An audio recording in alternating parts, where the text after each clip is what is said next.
Hi, welcome back to the channel. In today's episode, I want to talk to you about the ongoing impact of the war in Iran on the global economy, and specifically to talk about the USA's blockade of the Strait of Hormuz. But before we get into that, can I ask anybody that hasn't subscribed yet to please hit that subscribe button? Really puts a smile on my face and also helps me with the algorithm. The United States' decision to impose a blockade on all Iranian-linked shipping passing through the Strait of Hormuz is the latest twist in this story. And this is a major escalation, but interestingly, it's not a military escalation in the traditional sense. What we're seeing here is much more focused economic pressure on Iran rather than direct confrontation and missiles. And I think that's important because the Strait of Hormuz is one of the most critical waterways in the entire global economy. I've mentioned it before, but around 20% of the world's global oil supplies pass through that very narrow stretch of water every single day. And the water obviously goes past Iran, and that's why Iran has control over that waterway. So any disruption there has immediate consequences for oil prices, energy markets, and ultimately for inflation and economic growth. So what exactly are the United States doing? Well, this is not a traditional blockade where everything is shut down completely. Instead, what we're seeing is a much more targeted approach.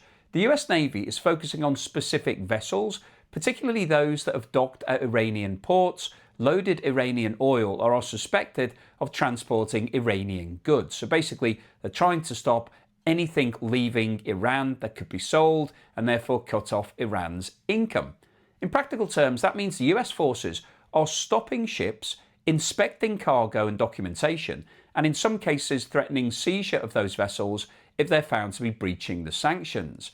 So this is what you might call a selective blockade rather than a total shutdown. What we're not seeing is ships effectively blocking the path of anything coming out from the Strait of Hormuz. We're seeing US military ships basically approaching vessels that they believe have breached the rules. And that's a key distinction because it allows the US to apply pressure on Iran without completely paralyzing global trade flows. Now, in terms of what we've seen so far, the early signs are quite mixed. There have already been reports of tankers linked to Iran successfully passing through the strait. There's also been one case of a Chinese-linked vessel making it through, and that vessel was reportedly on the USA's sanction list and therefore shouldn't really have been allowed to pass. So what that tells us is that the enforcement is not yet fully consistent. This appears to be more of a phased testing approach at this stage rather than full and immediate lockdown.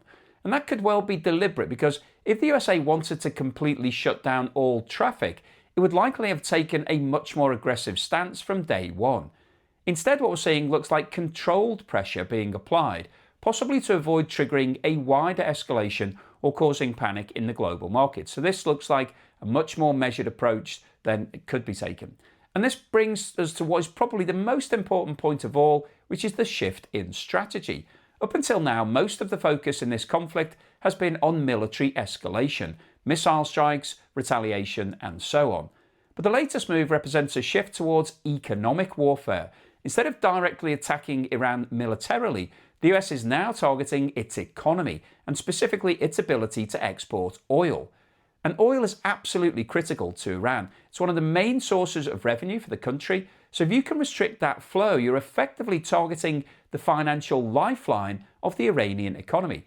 Now, in theory, that could be a very powerful weapon because economic pressure tends to build over time.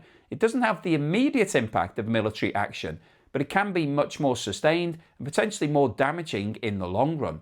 However, the big question is whether or not this strategy is actually going to work. And the honest answer at this stage is that nobody really knows. There are clear advantages. It avoids immediate military escalation, it applies pressure in a more controlled way, and it targets a critical weakness. But there are also significant challenges. Enforcement is not straightforward. Some countries may continue to buy Iranian oil regardless of the USA's actions, and there's also the risk that stopping or seizing ships could lead to further escalation if Iran decides to retaliate. Another important factor here is the level of international support, because this is not a fully coordinated global effort. There are reports that several NATO allies are not participating in the blockade, which means that the US is effectively acting on its own.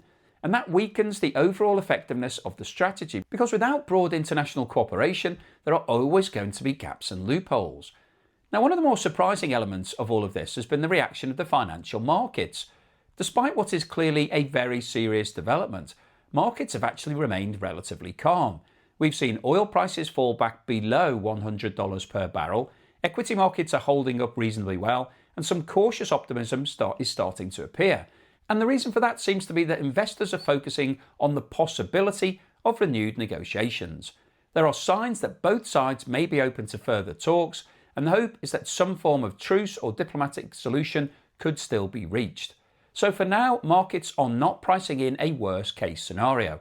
However, that doesn't mean that there are no risks, because even a partial disruption to the Strait of Hormuz has consequences. Over time, this could lead to higher shipping costs, increased insurance premiums, disruption to supply chains, and ultimately higher energy prices. And if this situation continues for an extended period, many months let's say, those effects will start to build and could become significant headwind for the global economy in 2026. Now, the underlying issue at the heart of all of this remains unchanged, and that's Iran's nuclear program. Because until there is some form of agreement or resolution on that front, tensions are likely to persist. Economic pressure will continue, negotiations will remain difficult, and the risk of escalation will not go away. We're also continuing to see activity elsewhere in the region, including ongoing tensions involving Israel and Lebanon, which adds another layer of complexity to an already very fragile situation. So this is not a simple isolated development, it's part of a much broader geopolitical picture. So the key question now is what happens next, because there are really a few different scenarios that could play out from here. The first scenario is that this strategy works as intended. The USA continues to apply pressure in a controlled way, enforcement becomes tighter over time, and Iran starts to feel the economic strain.